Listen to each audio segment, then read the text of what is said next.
Hi everyone. So this video is not going to be kind of beauty related.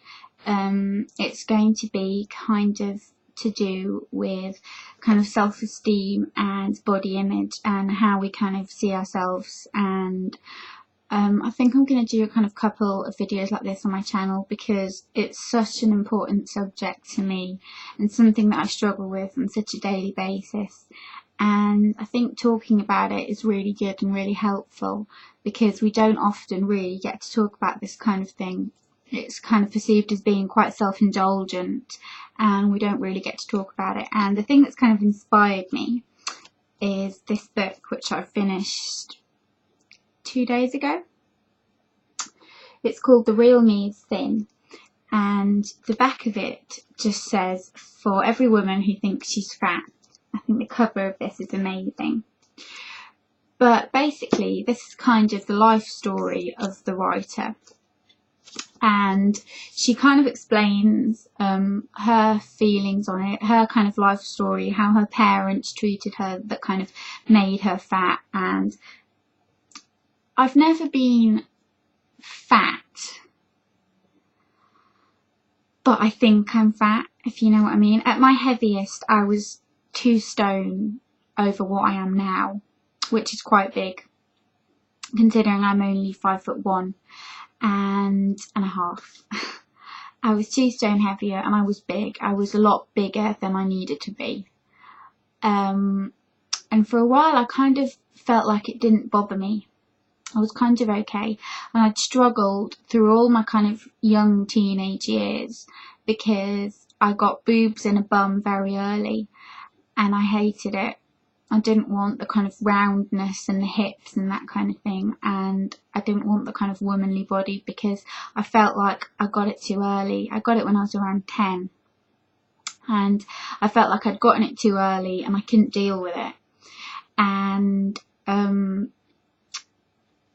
I decided that I wanted to lose weight. I must have been about 12, 13, and I kind of went on crazy diets where I would eat, it sounds really revolting, but dry Special K and an orange for lunch and an apple for dinner. And I lost a lot of weight. I was probably around, I wasn't skinny. I looked thin, but I didn't look thin ill. And I think that's a really important thing to remember, because a lot of times when people have eating disorders, you kind of think that it's only like when you look like a skeleton, and it's not. There's so many different forms of an eating disorder, and I kind of had a very mild one. I did go and see a doctor who kind of said there is nothing wrong with you, you do not need to lose any weight, and you've just got a more womanly body than most girls your age, and there's nothing you can do about that. And I kind of struggled with it for a long time, and then when I went on the birth control pill I put quite a bit of weight on, and I ended up being 2 stone heavier than I need to be.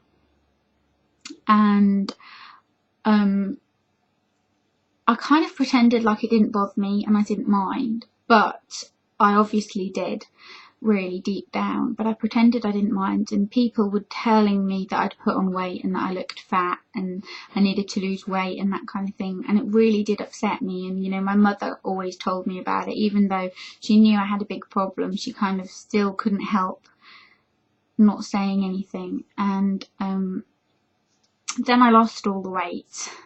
I'm going to do a video about that as well, I think, if you're interested.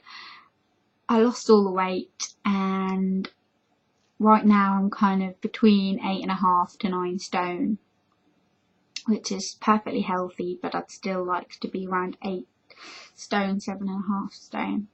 But I lost all the weight, and if anything, losing the weight made me feel even more self-conscious and made me feel even worse about myself, and I didn't want the curves. I just wanted to have no boobs, no bum, no roundness, nothing. I just wanted to be skinny because I felt like it had been, the option had been taken away from me because it was so early.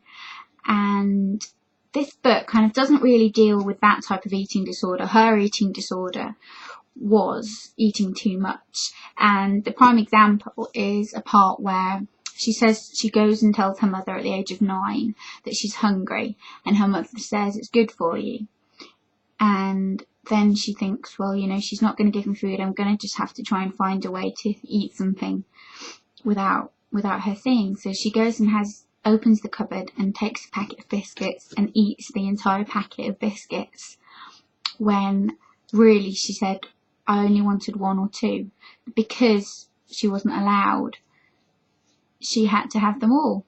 And that's such a common problem when you feel like you're depriving yourself or someone else depriving you and you're not allowed. You just want things even more.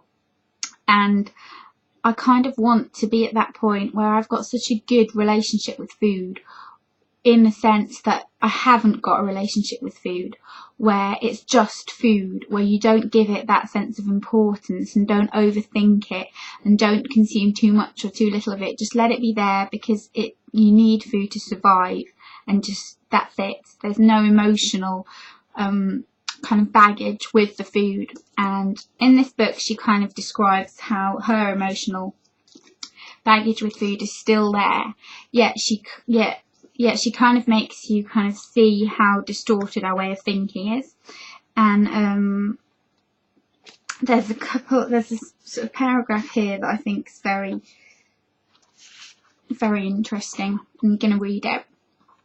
And it says, most women in the UK wear a size 14 or 16. Most women think they'd look and feel better if they lost half a stone or so. Most women think they're fat. My stepmother Hilary, the skinniest person you could ever wish to meet, in fact, was very often too skinny. She had a good degree from Oxford, a successful career in marriage, and 2 lovely children, all the things that are supposed to make you feel fulfilled and happy, yet all her life she thought she was fat. My friend Kathy, a cancer research scientist in a very rare and important field, probably wears a size 14, if that. She thinks she's fat. Another friend, another Helen, a writer, a medical historian, is a slim size 10. She thinks she's fat. I can't think of a female friend who doesn't think she ought to lose weight. From where I stand, most women, with nothing to do with their achievements, seem to think they're fat, or at least that they fail to measure up in some way to a fantasy ideal that they believe is not a fantasy but actually an ideal and achievable, if only they had tried hard enough. And I think that is so true. The statistics say that 1 in every 5 girls has some sort of form of eating disorder. And I kind of think, teenage girls this is, and I kind of think of like the group of friends I had as a teenager. And I was the girl with the eating problem. And then I had another friend who was bulimic. And it's so common.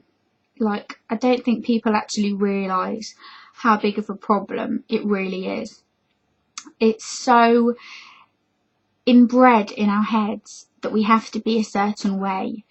And I just really, really want to get to a place where I'm so okay with food, and I'm okay with not wanting to be different, with not wanting to be thin. Because right now, you know, I want to lose like a stone and a half, and I want to be thin. And I don't want to feel like this. I want to feel like how I am now is okay. I'm healthy and I'm okay. And why do I think I have to be something else? Why do I feel like that? And I'm going to kind of do a sort of series of videos, I think, kind of talking about different aspects of this kind of problem, and see if, you know, with each other's support and that kind of thing, we can kind of try and change how we feel about it, and how it affects us and how it affects our lives, because I know it affects my life so hugely, and it affects everything. It really, really does. And I really, really wish that something as stupid as this wasn't a problem for anyone, because it just doesn't need to be. So yeah, kind of let me know your thoughts on this if you're interested. And if you didn't enjoy this and you don't like videos of just people rambling, then, you know, don't watch these. But if you do and you kind of feel that the cause is close to heart, then definitely let me know. And I'll see you very soon. Bye.